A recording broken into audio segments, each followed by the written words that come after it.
On March 29, 2020, a Phoenix Police Department officer received a terrified 911 call from 22-year-old Jacob McIlveen's roommate.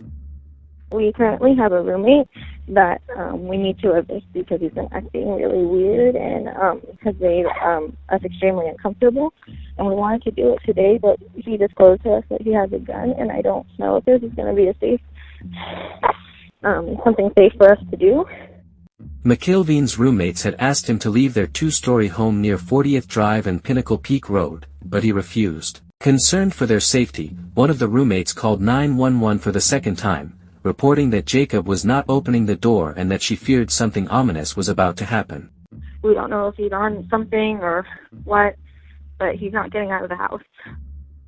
Officers arrived at the scene within 5 minutes of the call.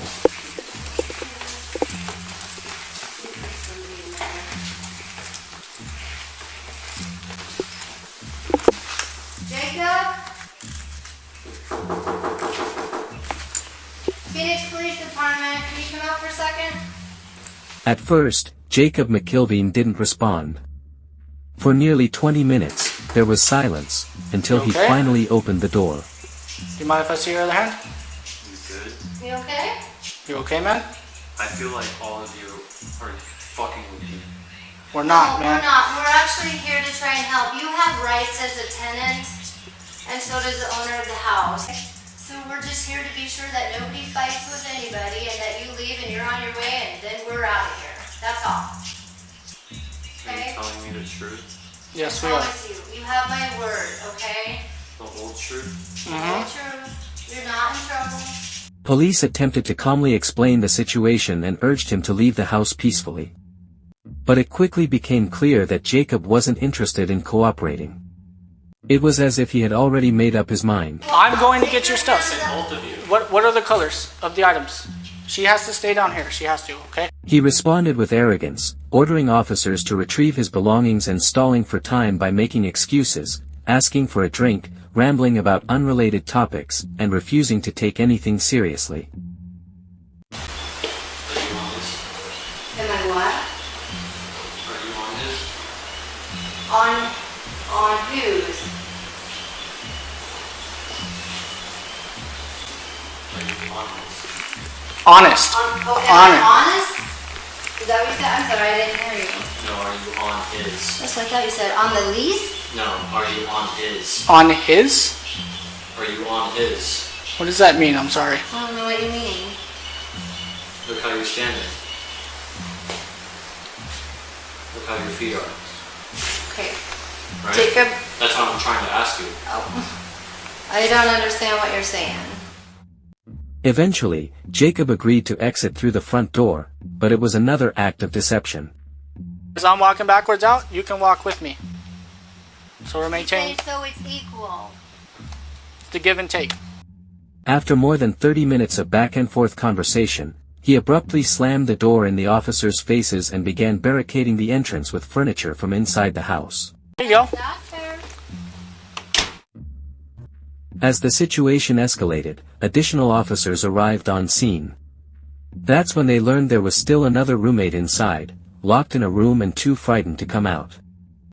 Terrified but trying to help, the roommate managed to toss a set of keys out the window.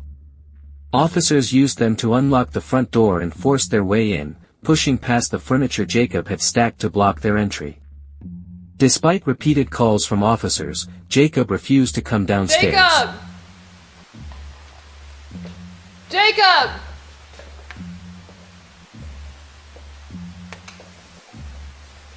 Jacob, this is Officer Huber with the Phoenix Police Department. Can you come down and talk to me? Instead, he told them he would meet them in the garage, or outside the house. But 6 minutes passed, and there was still no sign of him. So, I can't meet you out in the garage. It's either you come down here or we come up. I was trying to make you feel more comfortable. Finally, Jacob demanded to speak with a supervisor. Yeah. I feel like he's a boss, but he's hiding from everything. So you come down or not? So yes or no? As he continued to ignore instructions, the officers cautiously began to ascend the stairs.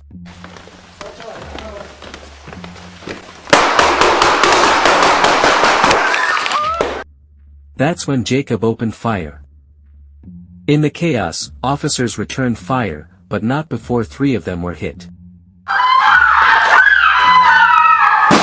Officers Alicia Hubert and Marissa Dowhan were injured, and Commander Greg Carnicle was critically wounded. The injured were quickly rescued and rushed to the hospital, but Jacob remained inside, and daylight had already faded.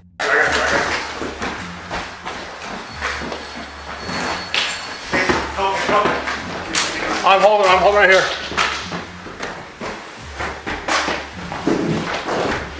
Meanwhile, the roommate who had been locked in his room for the entire ordeal finally escaped, by jumping out of a window. And hold on to that thing and drop down. Quick, go ahead and crawl if you want. Whatever you gotta do. Come on. Watch your head. Come on. As darkness fell, officers made every effort to reach Jacob. Using a loudspeaker, they pleaded with him to surrender. In a final attempt to de-escalate the situation, they contacted his mother, who recorded a heartfelt message filled with hope and desperation. 34, 44, 12, and 28 when you get that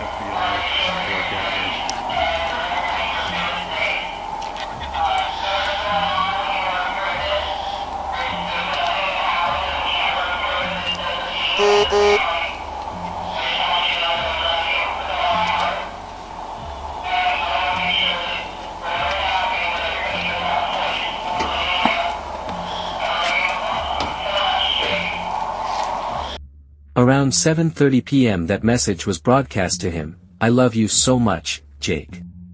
But the words seemed to fall on deaf ears. Jacob didn't respond. He refused to surrender. He stayed hidden inside the darkened house, silent and unmoving, as if he were waiting for the right moment to act.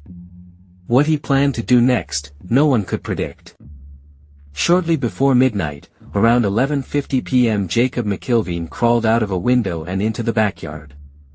Police later released witness video footage showing McIlveen positioned behind a gate when officers opened fire. He was pronounced dead at the scene.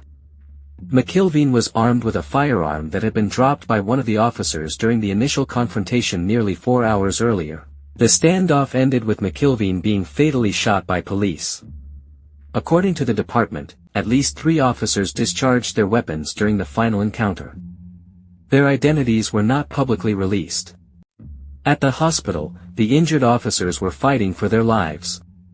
In the days that followed, 2 of them, despite being shot in the back and feet, survived. But 31-year veteran Commander Greg Carnicle didn't make it. He succumbed to his injuries. Carnicle was a husband and father of 4 adult children. He was just months away from retirement. His death sent shockwaves through the department and left the entire community in mourning. The incident, which resulted in the death of 31-year veteran Commander Greg Carnicle, allegedly at the hands of 22-year-old Jacob McIlveen, remains under legal review.